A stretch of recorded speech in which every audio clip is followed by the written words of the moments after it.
What's up, Facebook Live? How are you guys doing today? David Lamerell here. I wanted to pull over and take a break here in the in a hotel. I think I'm at the Western somewhere. I wanted to give you guys one tip, one strategy on how you can overcome procrastination, because I did a video the other day on how procrastination is the killer of hopes and dreams. And so I didn't want to just leave you guys on the edge with no solution to that, but I wanted to do a little bit of research and come to you guys and give you a tip, a strategy on how you can overcome procrastination and begin to take the steps and, you know, the movement, the progress on things that can change your life. Okay, so I wanted to give credit where credit is due here and reference an incredible speaker, an incredible teacher by the name of Mel Robbins. Okay, if you haven't looked her up, this is where I'm getting this from. I'm going to jump into it. We as humans are designed to do, you know, we're not designed to do things that are difficult. We're designed to do things that are easy, you know, to do things that are convenient. All right, that's why we have microwaves these days and cell phones and, you know, apps on our phone that can help us do whatever the heck that we want. That's just, you know, we're always trying to find easier, better, more convenient things and ways to do things. And our brains are designed to help protect us from things that are risky, okay, from things that it perceives as risk or danger, right?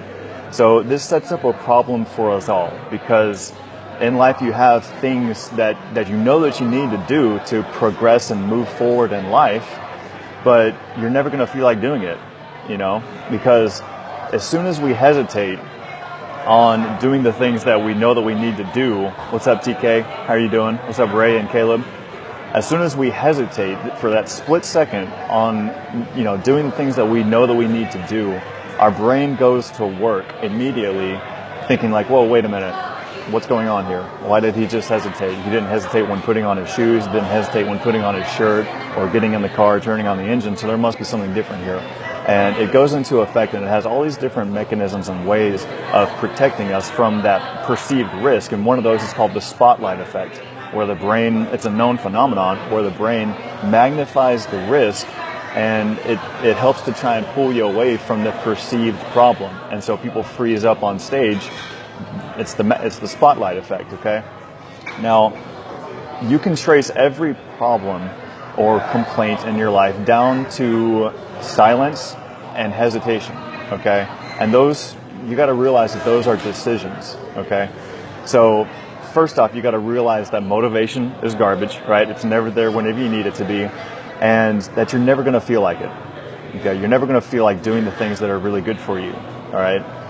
Now, the second deal is you got to realize that you're always one decision away from a totally different life, a totally different income, a totally different relationship with your husband, your spouse, your partner, your boyfriend, girlfriend, with your kids, a totally different job, a totally different income, a totally different future. So whenever you think about it, your life comes down to decisions. Every small thing, every micro moment that happens during your day, okay? Because your life is made up of your days. Your days are made up of your minutes, and your minutes are made up of your decisions. What do you do during those minutes, those moments in life? So you got to realize then that if you can change your decisions, if you can change your decision-making process, then you can change everything. You can change everything in your life. So here's one. I wanted to give you a strategy, okay? And we'll get to that in a minute. But I wanted to encourage you not to let you make your decisions based on fear, okay? Because it's never a good thing, all right? And realize this too. After high school and after college, nobody really cares, or nobody else is really responsible for your growth and for your progress but you. So that means that you have to be the one to take responsibility for those decisions, and you have to be the one to be responsible for making the steps necessary for your growth and your progress and your development in life, okay? Nobody else is going to do that for you. So you have to be that person that makes that decision. Now, I wanted to share with you Mel Robbins' story, okay? Her husband, he got laid off from a job, and he was kind of, you know, secretively happy about it, and he jumped into, what's going on, Tricia? He jumped into a restaurant business, which he'd always wanted to do. By the way, guys, if you're watching this live, drop me that I see you that you're watching. Let me know where you're watching this from. I'd love to connect with you. And let me know if you're new to my channel. Okay, I'd love to connect with you and make a relationship with you. See how I can help you somehow in life. So their first restaurant was very successful. At this point in time, Mel Robbins was about 41 years old. Their first restaurant was very successful. So what do you do in business whenever something is successful? You scale it up, you grow it. So they opened up a second restaurant and a third restaurant. What's going on, Carla? And then it actually led into a grocery store. And essentially what happened was it grew too big too fast. And before they knew it, the wheels were flying off in all different directions, and whenever it was all said and done, they lost about $80,000, okay? And it wasn't just their money, it was their kids' savings. It was, friends and families and neighbors and investors that had invested in this business that they had. And before you know it, there were collection calls coming, the feelings of shame and guilt and tension. It all started being very overwhelming, okay? So Mel, she would lay in her bed and she would think about the liens on her house. She would think about, the risk of foreclosure. And she would just, everything really. It was overwhelming. And she would lay in her bed and she would hit the snooze button over and over and over again. And, can you blame her really, right? I mean, who would want to get up and live whenever you have that kind of life going on, whenever you have that kind of fear? So none of us really wake up and make a decision that today I'm going to destroy my life, right? It happens by all of these micro moments from everyday decisions that happens that leads us progressively down the wrong path. And it turns out that we tend to check out because it feels overwhelming, or that we're afraid, or that we're listening to self-doubt, okay? What's going on, Brendan? Hey guys, if you're watching this, and then drop that you're seeing me, that you're watching me. What's going on, Navia? How are you doing? It's been a while. I hope you're doing good. And we tend to make tiny decisions not to do the right things, right? So before you know it, you start to wake up and you realize, how did I get here? And more importantly, how do I get back to where I was? How do I get back to progress? All right. So there's this known phenomenon called the knowledge-action gap. Okay, the difference between being a person that thinks about something to being a person that takes action on those thoughts. So here's something that's pretty cool too. We're living in a day and age where we are all one step away from, Googling a list of instructions on how to take, charge of our life, on how to move forward, on how to progress in life.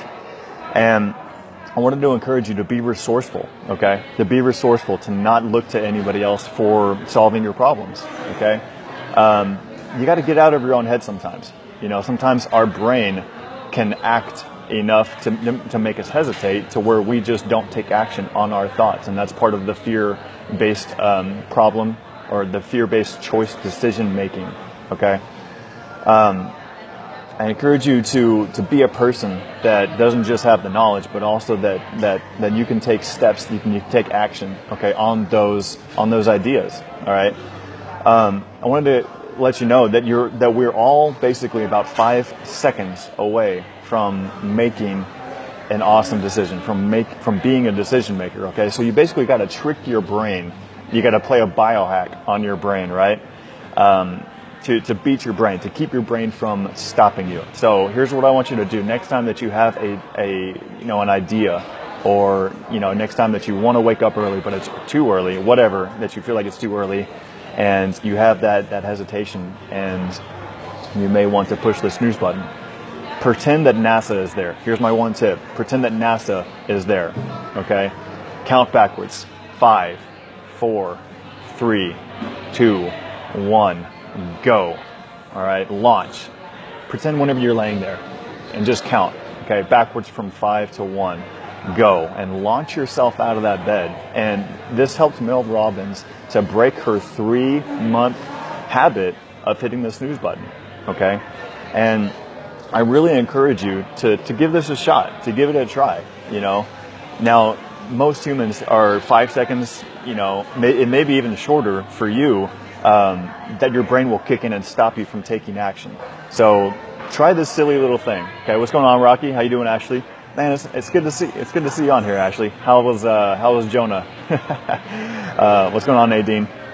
By the way, we really miss Jonah. Can't wait for him to get back on drums. But guys, it may seem silly, I know, but there are thousands and like basically over 100,000 testimonies from 80 different countries worldwide on how this has helped to change people's lives. Okay, there was actually 11 testimonies of how this has helped people to keep them from killing themselves. There's this one story of a guy named Steve. He was a veteran. He had post-traumatic stress disorder.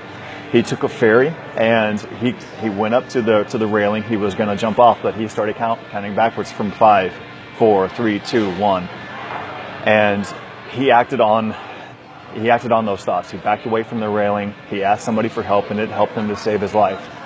So this is part of realizing that you always have a choice from going from autopilot to decision making. Okay.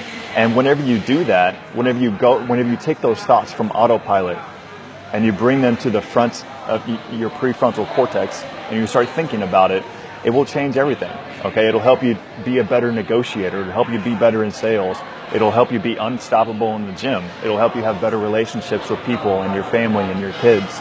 Okay, so this is interrupting your brain pattern loops, the pattern loops in your brain. And it takes those thoughts from that autopilot section to being a conscious decision. All right. And it's different if it doesn't work if you count up. It has to be counting down. Okay. Because it's very concise. It has an end date. Because with counting up, you can always just keep going. And they actually use this in all sorts of different areas, all right? In the military, in schools, whenever trying to rally a big group of people, all right? And what this will actually start to do is it will become a starting ritual that triggers you to think, triggers you to switch gears, to focus. It'll actually give you courage, okay? It'll move you from being the kind of person that thinks about something to actually doing it. What's going on, Anna? How you doing, Teresa? So, what's going on, JR? Hey, so guys, I hope that this helps you. Let me know if you're going to give this a try. Put a 1 in the comments below if you're going to give this thing a try. All right. I'm not making any promises or any guarantees or anything, but I really encourage you to give this thing a try. I actually did 5, 4, 3, 2, 1 before going on this live because I was a little nervous about it. I take lots of notes whenever I was watching her video. And guys, if you want the link to her full video on this, she tells it a lot better than I do. Just let me know, and I'll shoot that over to you in a private message for free because I want to help you guys. So I hope that this one strategy on helping you to overcome procrastination has really helped you. Again, drop a 1 in the comments below if you're going to give this thing a shot, if you're going to give it a try. Try it for a week, and let me know how it works for you. So also let me know where you're watching this in the world. If you're seeing us on replay, then let me know. I'd love to connect with you also. And if you feel like you know somebody that this could help, like if you know somebody that they're just always procrastinating on stuff, share this with them. Share it on their public wall. We can help a lot of people through our networks of Facebook and through our network of friends just by clicking that share button. Do it right now. It's literally an inch away from your thumb. So love you guys. I hope this message helped you. This is David Lamoureux again, signing out. Y'all have a great rest of your day. Take care. Bye-bye now.